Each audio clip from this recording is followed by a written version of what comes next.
Kamusta kaibigan, mga kababayan at mga kapatid? So, it's a rainy morning here in Tagum. Maulan.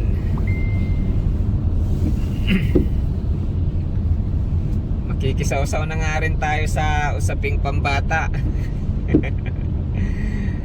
Tungkol kay Krishna Sahay. Yan. So sino ba tong si Krishna? Itong si Krishna ay isang batang sutil. Isang batang sutil na ang ginagawa niyang content sa YouTube is for entertainment, yung mga camera tricks, mga scripted na content. Katuwaan lang ba? Tapos yun lang, napansin niya na ewan ko kung anong pumasok sa kukote ng bata na to at napagdiskitahan niya ang iglesia ang iglesia ni Cristo. Okay. Ewan ko lang kung may nag-udyok din sa kanya na mga against sa INC, which is naman yan hindi na nakakapagtaka. Yes, it's not surprising at all kasi yan naipagpauna naman yan sa sa Bible. It has been foretold by prophecies, diba?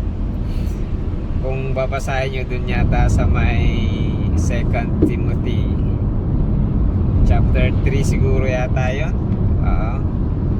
na in these last days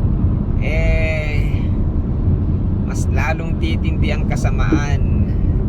Ang mga kabataan natin ay magiging suwail, mas lovers of rather than righteousness, lovers ng vices, money, especially money, like this. Itong si Krishna, my gosh, this guy will do anything, whatever it takes, not even care kung may masasaktan siya, may masasagasaan siyang mga tao, just to prove na ganon. Yan yung niche niya magaling siyang maggawa na mag-invento ng mga hindi totoong bagay. Yan yung mga content niya So it's not there's no bearing. Halatang halata naman na na scripted lahat yung mga videos na ginawa niya. At ayan nga, sa disclaimer niya na hindi totoo lahat yung mga content niya. Pero yun nga, of course, hindi mo maiwasan, you will offend most sa mga members. Yun yung hindi niya inisip. Ngayon naka-off na yung comment section dun sa video video niya na yon. Ewan ko lang kung bakit niya in-off yung mga comments. Well, I just hope na nare-realize na niya yung aftermath ng ginawa niya. No? So, ganun, no?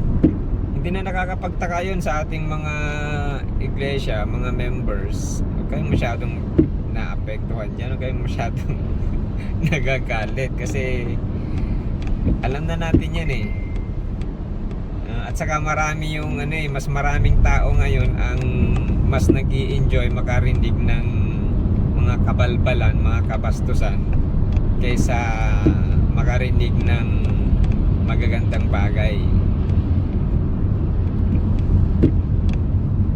pinagpauna na yun ng Biblia, panahon pa ng mga apostol eh. Sinabi na nila yan eh, kaya mag-ingat na lang tayo. Mas marami talaga, di ba? Pagtatawanan kayo, magagalit sila sa inyo nang dahil sa aking pangalan, ganon.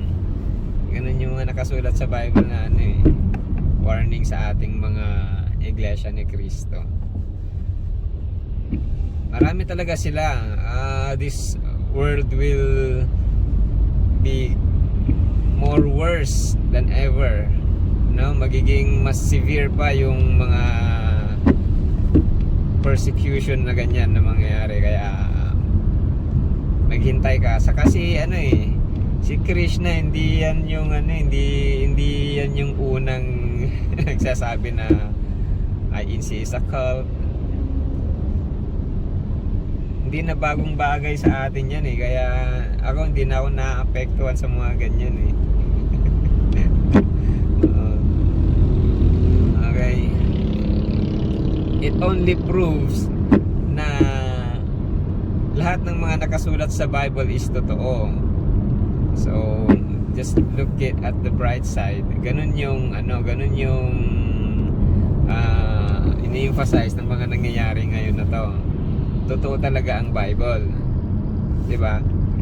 So wag na tayong maghimutok dyan. Don't sulk, guys. O dito guys, merong nakahiga dito sa ano, may isang nakahiga dito sa kalsada, inihiga ang kanyang motor. Okay, na-slide or ano ba nangyari rito? Oh, itong kotse na to,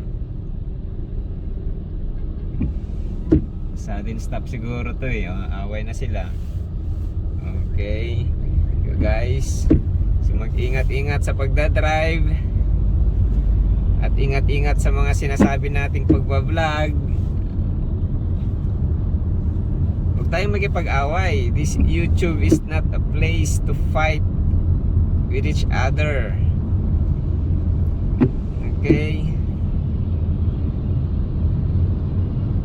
itong mga nangyayari sa atin mga kapatid ay nangyayari talaga to para tumibay ang ating pananampalataya, hindi para makipag-away.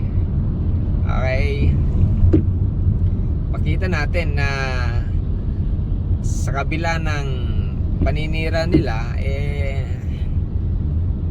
we still stand firm with our faith. Sirain nyo ng sirain, anyway wala kayong magagawa dyan. Iglesia ni Cristo, the INC is getting stronger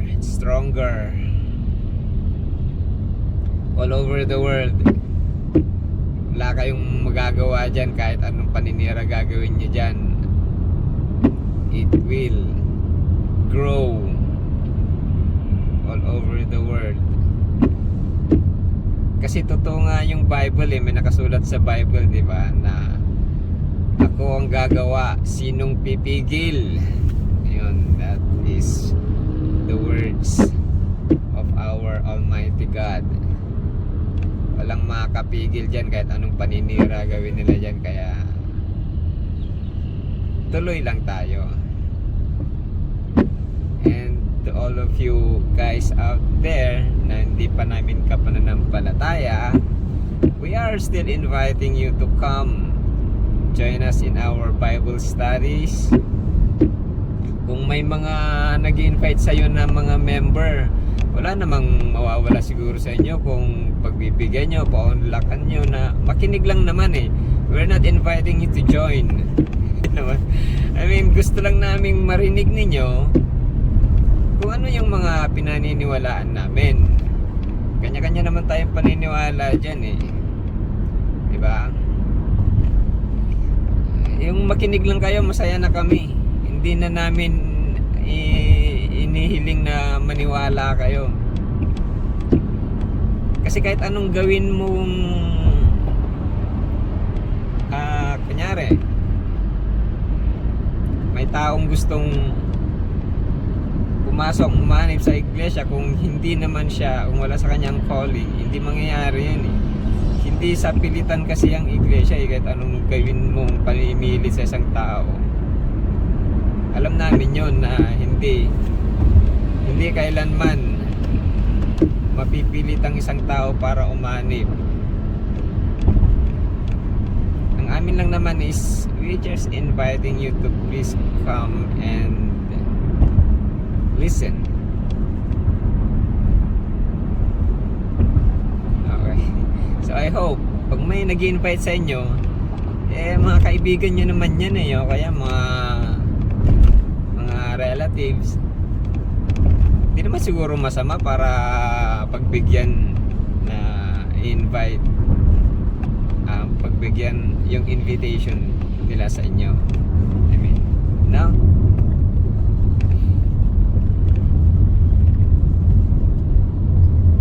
Okay, so ano pa ba? Ano ba bang sasabihin natin? Yun nga, no? Si Krishna is just a fulfillment of what was being foretold, being written in the Bible.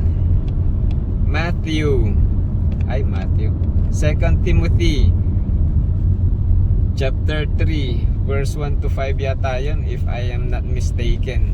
Paki-correct na lang ako guys kung mali yung verse na nabanggit ko, pero may nakasulat talaga dun sa Biblia na in these last days, ilitaw talaga yung mga ganyang mga tao, mga kabataan pa nga eh, na lovers of evil doings, lovers of money. Okay, pera-pera lang yan eh si Krishna, para makakuha ng viewers, kasi alam niya na magiging trending siya rito sa Pilipinas pag gagawin niya yon. Kaya he didn't care kung may masasaktan siya sa mga ginagawa niya, as long as he could get views, huge amount of views. Yun lang yung ano niya. Sa atin naman is, anyway, it will draw much attention sa mga tao worldwide, kasi he has 3 million subscribers eh. So may mga conscious ba? May mga magkakaroon ng ano pa talaga tong ANC. So yung iba siguro nagse-search na yan, ano ba to? 'Di ba? It will draw much attention, you know, which is in some way it would be advantage din sa INC, kasi people will start digging deeper, investigate more about our beloved church, no? Looking at the bright side, ganun lang naman yan eh. Okay, ewan ko lang tama ba ako. Kung paki-comment na lang din sa comment section kung tama ba yung mga pinagsasabi ko. Correct me if I'm wrong. This is just my own opinion as far as I'm concerned.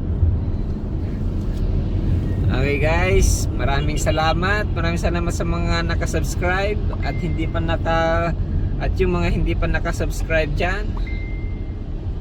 Baka naman pwedeng subscribe na rin. Pampadami lang ba? Pamparami lang ng subscriber. Okay, thank you. Until the next one. Bye-bye.